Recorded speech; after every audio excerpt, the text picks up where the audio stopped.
That's the only thing substantial I've taken out of a casino in years. is this Yeti insulated coffee mug.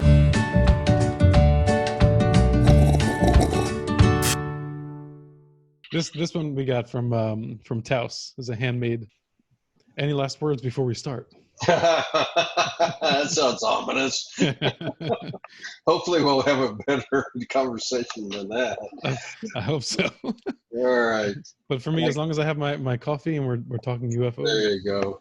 Nothing can go wrong.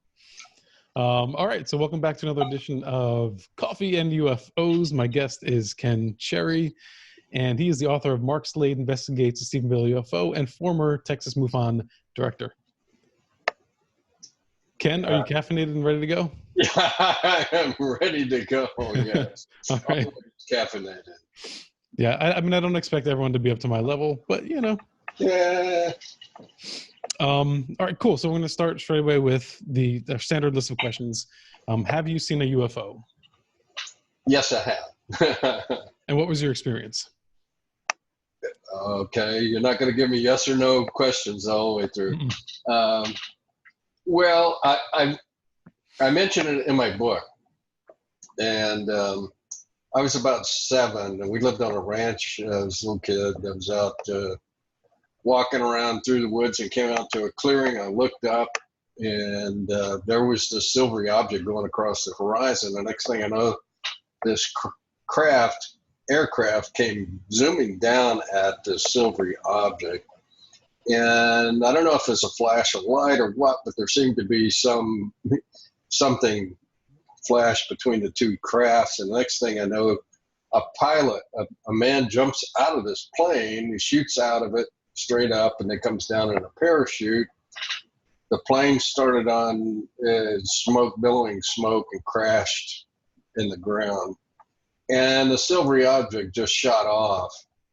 Mm-hmm. Of course, I was 7, so I didn't know anything about aircraft. We lived pretty much in rural areas, and I'd never been around airplanes. But, I learned later that this was, in 1952, they still had this a directive to military pilots to force down the UFOs, and this was a classic flying saucer that I had seen.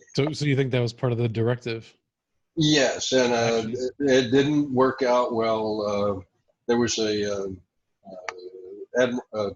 General Chidlaw that gave an interview to, I believe it was Time magazine back in 53 or so. He was over the entire U.S. Air Command, said that at one point we were losing a plane a day someplace around the world trying to force down UFOs.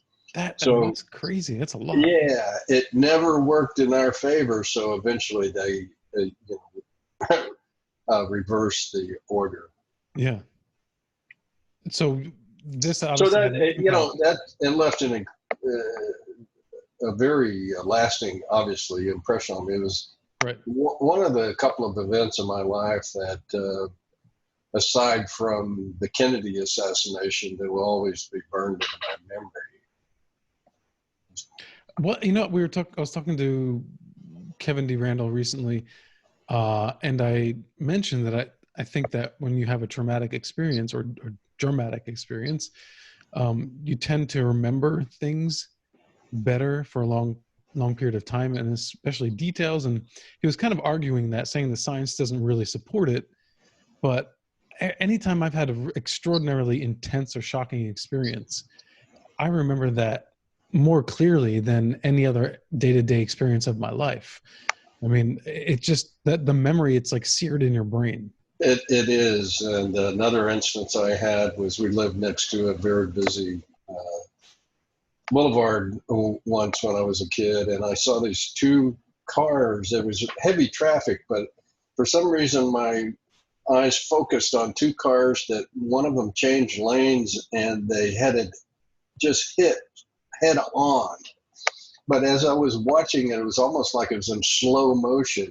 These 2 cars coming together, crashing head to head, and then kind of bouncing up in the air and then back down. Exactly.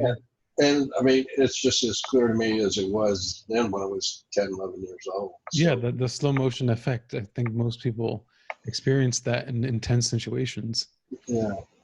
Okay, so next question. Have you seen a cryptid or a ghost?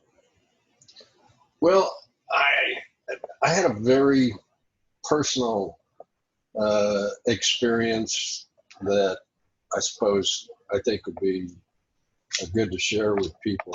It was a paranormal experience, and it'd take just a bit to get into. But when I was a young Marine, I was attending avionics classes in Jacksonville, Florida.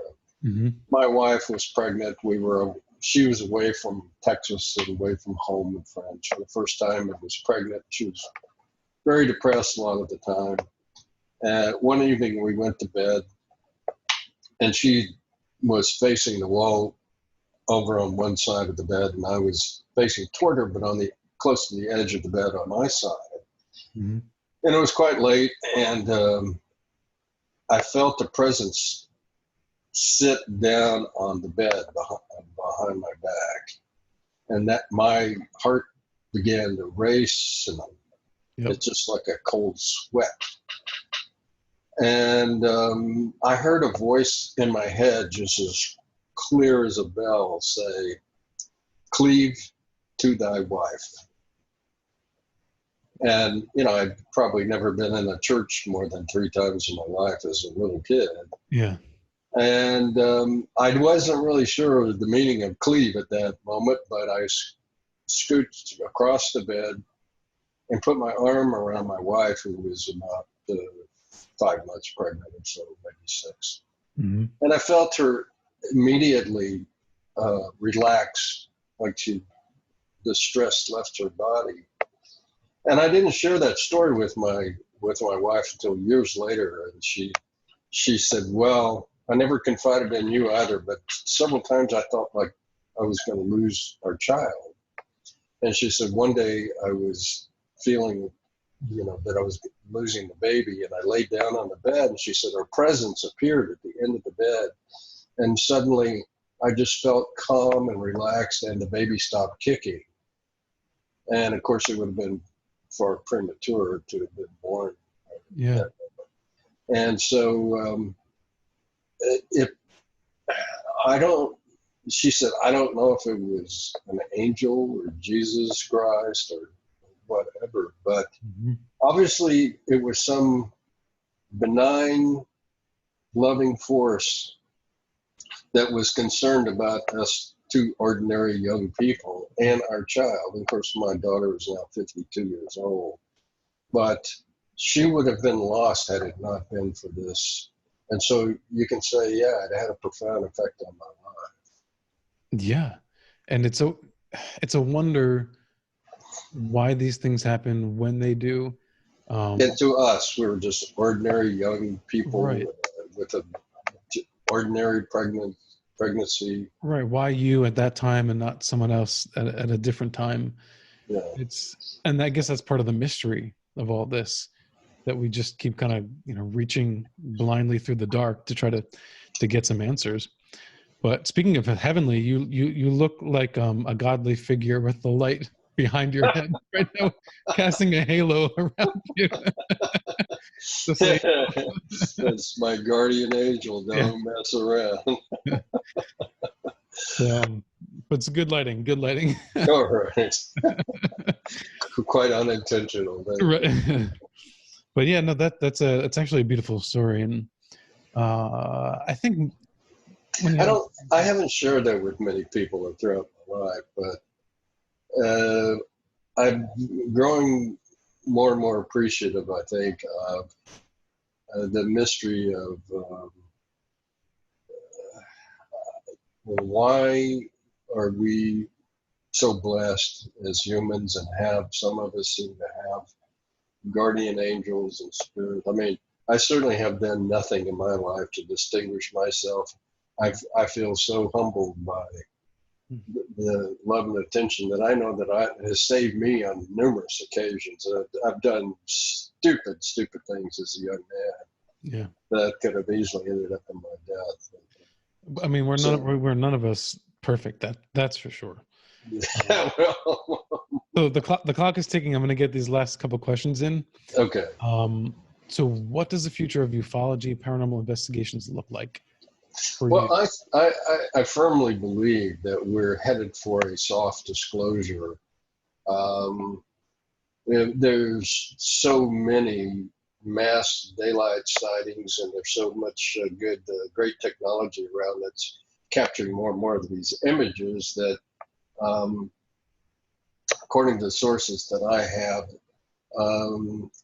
disclosure is going to be forced, whether the U.S. or the other major governments of the world want to disclose it or not.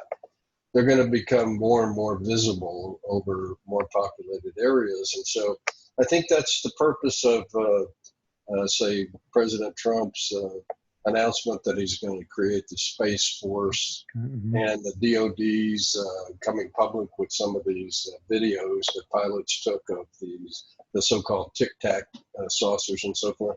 Right. I think what's going to happen first to prepare the public eventually for the big disclosure with the big D is that the government will come out and say, okay, we actually have some very advanced technology, and that's what a lot of people are seeing, to calm the population and so forth. It won't be until much later, of course, that they'll have to admit, well, some of this was created with back engineered technology that we received from A, crash sites, B, other non-human sources. So that, I think, is going to initially dampen a lot of enthusiasm about the ufology, because people will say, why investigate when, they've already said that it's our advanced technology in the skies.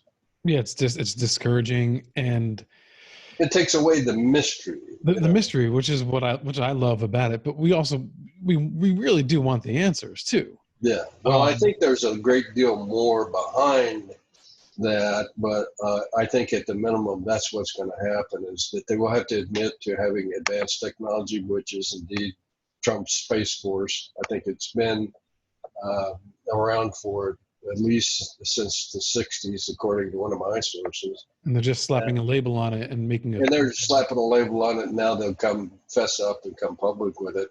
And I think people will be excited and enthralled because some of it involves technology that is not in common use and will be helpful to mankind. And a lot of the people who, on an amateur basis, become involved in ufology and therefore follow writers such as myself and others, in the ufology field, they'll lose a lot of interest because they just say, well, that's what I was thinking. Yeah. That's cool. It's our advanced technology, of course. Right. And on top of that, do you think that the government would sort of create an agency of its own that would supplant ufologists who actually do the research now?